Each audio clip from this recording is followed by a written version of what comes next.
You've learned the power of tools, but did you know that cloth can be equally as strong, especially for nations that can't use the tool spiral? So I'm going to show you the power of a cloth economy, and the perfect example of this is England, who have an ample surplus of wool, which can be turned straight into a world-beating economy. So here's the theory. And just quickly, if you learned something, press that subscribe button. The age of Renaissance comes quick into your EU5 saves, but it unlocks a lot of institutions and advances that can completely revolutionise your economy. The big one here is rag paper. Well, why is this so important? Rag paper completely revolutionises your papermakers' guilds and their production process. It adds cloth to the mix, taking away the need for leather or fibrous crops, which are both quite hard to get in large quantities and to make economical. It also halves the amount of lumber you're using in the production process for paper, significantly reducing a big demand on your economy. But what it's really about is increasing that demand for cloth in your economy, which therefore means you increase that demand for that base wool, which for a base resource is high value in terms of 2.5 ducats and also creates 5 food. So having this economical to be expanded is really worth it. And look, I don't need to tell you about fine cloth. I think we've all figured this one out by now. But unless you're lucky and spawn near silk, you can either make it from cloth or directly from wool itself.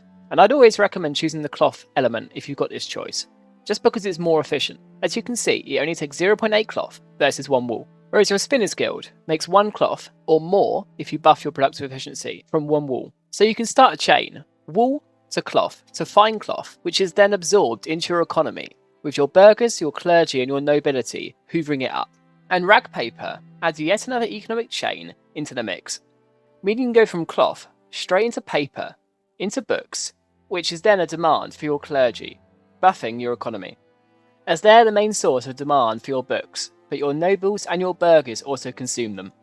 But it's not just your pops, they're also used by high-tier buildings in your economy, such as hospitals, universities, parliamentary seats, but also you can export them around the world, and the AI is notoriously useless at building a lot of books until the printing press, so you've got a small window to make a lot of money.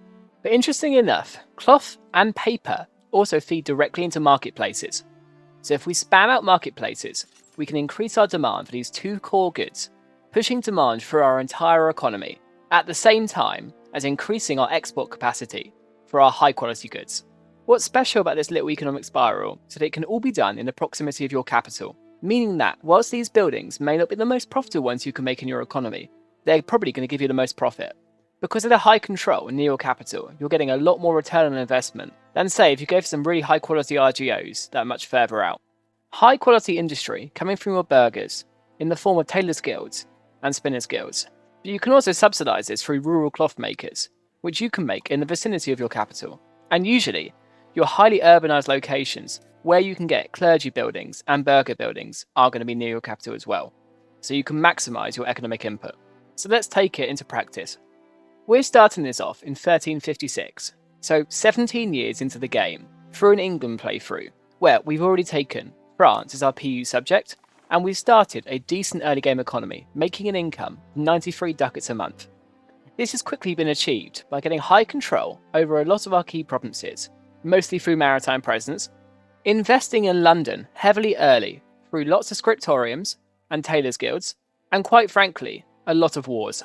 If you want to see how we handled the first 17 years, I'll link the stream replay in the top right, but let's crack on. Rag paper is the 3rd research under the banking institution, so we're going to head straight for this. It's slowly spreading in London because we're importing from locations that already have it. So let's see if we can maximise this to speed it up. It's especially prevalent over North Italy. So if we take control of our trade, we can start a big wine trade from the Genoa market, cut it down because its desired amount of trade is lower, and return the rest to our market automation.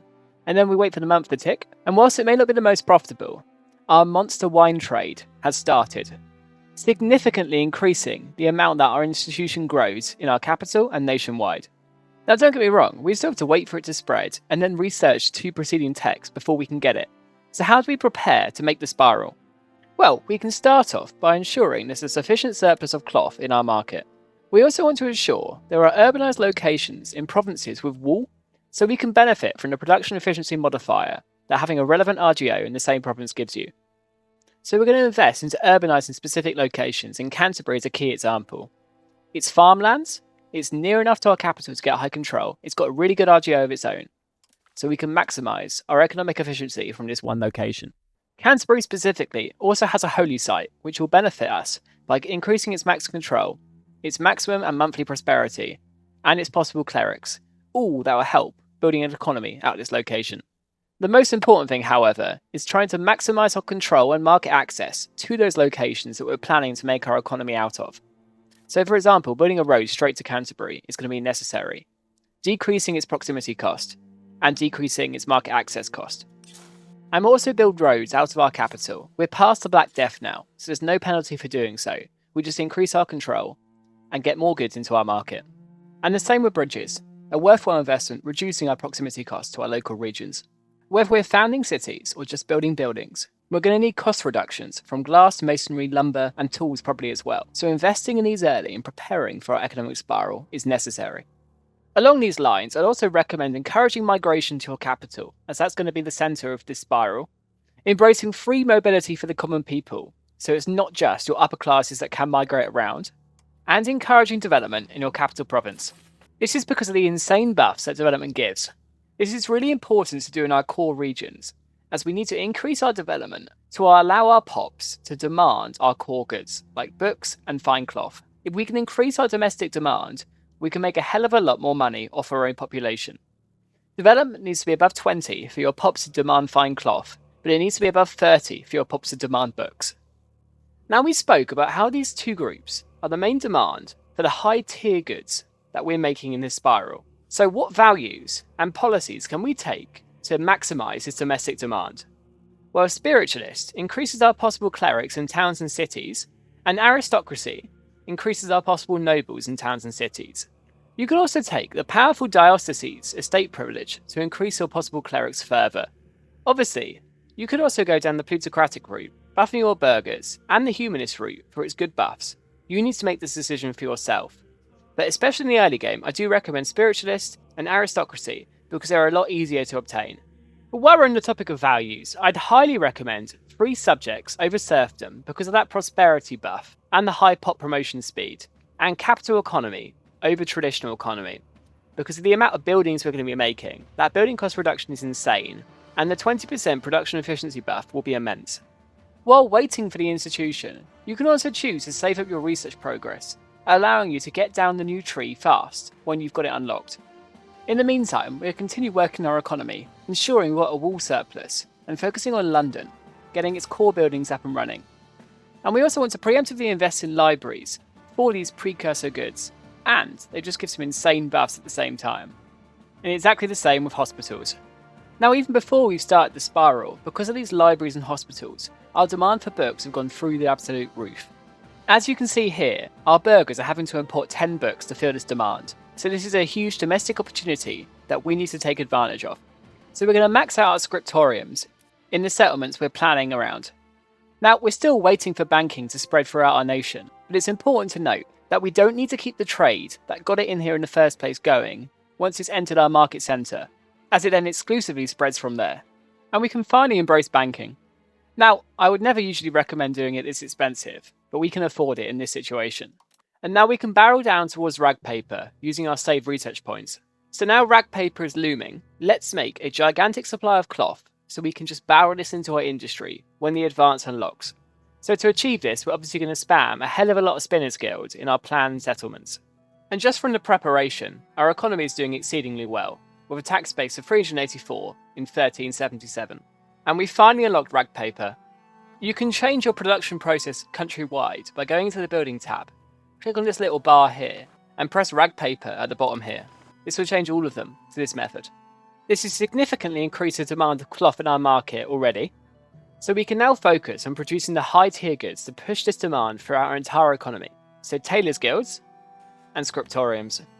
And we're only a few years further in 1380, and our tax base is already up to 430. Now, we spoke earlier about building marketplaces as they buff our economy and increase our domestic demand. So how do you know when to make marketplaces? Well, for me, it's when your economy feels overcooked. When you have a large surplus of high tier goods. For us, it'll be fine cloth or books. So we want to increase our export capacity. to push them around the world. And at the moment, I think we meet this criteria. So we're going to spam out a few marketplaces, and it's important to note that I do recommend against making them in your capital, because they improve your market access, and your market access is always 100% in your capital. Or more specifically, wherever your market centre is, but usually, and it should be, in your capital. So by making it elsewhere, you ensure that more goods reach your market.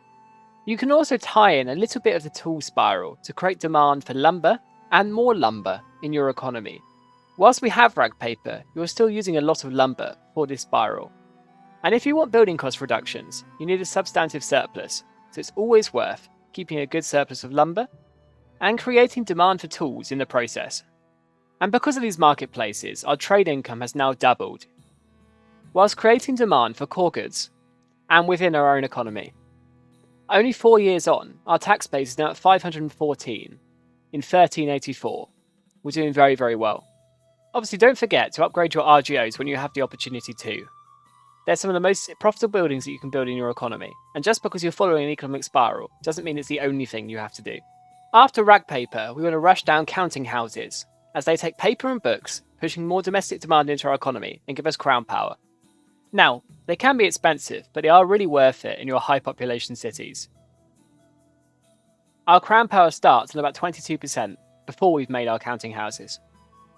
So now we've been making counting houses for a few years, our crown power is up to 25.7%.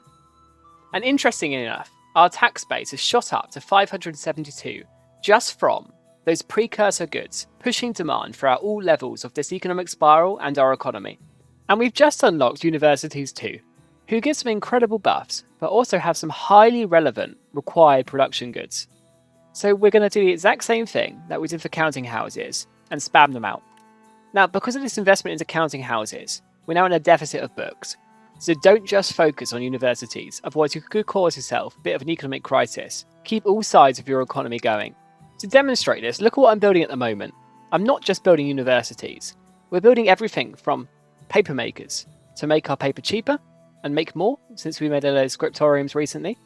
Wool RGOs to make the entire economic chain cheaper. Lumber for the same sort of reasoning. You've got to do all sides of your economy at the same time. And that's how you see a reward. And for specifically naval countries, we're in the process of building a gigantic navy so we can exert maritime presence over all of our provinces. Also, we're pushing ourselves towards naval to unlock the harbour administration government reform as soon as possible. And we got it pretty quickly. Now, we're in 1404 and our tax base is up to 801. So we've got ample gold to start doing lesser value constructions. And one we're going to experiment with is monasteries, as they increase demand for cloth, paper, glass, beer, and beeswax. We'll just make a few. Once you're past the first 50 or so years, your economy is more about demand than supply. It's quite a common misconception. And for the same sort of reasoning, I'd recommend building cathedrals, which are a lot more expensive in your major cities and towns. And now it's the 1st of July, 1417, and we've got a 1,000 tax base as England, not relying on any crazy RGOs, and we haven't even conquered Scotland yet. Mental. So where do we go from here? Well, you've literally got the groundwork to do whatever you want. Go colonise the world. Conquer Europe. Don't just play your economic simulator. And if you want some future advice, just think how efficient this economy is going to be when the printing press arrives. You're going to have a fun time. Now, this is going to be my last save on 1.0.11, as the 1.1 beta is out and EU5 is getting a much needed rejig. And there are some significant changes for wool in this update. With the base price for wool halving, it means that early game, this economy isn't going to be as strong as it is. But because it's still got that demand for the wool, it's just important to get to these higher tier goods fast. This strategy will still work, and if anything, it might be stronger for that higher demand. But now 1.1 is out. Do let me know in the comments what mechanics you want guides on or help with in the new update. And if you want to delve deeper into what values really matter in the game at the moment, check the video out on screen now. And if you learned something, subscribe. Thank you.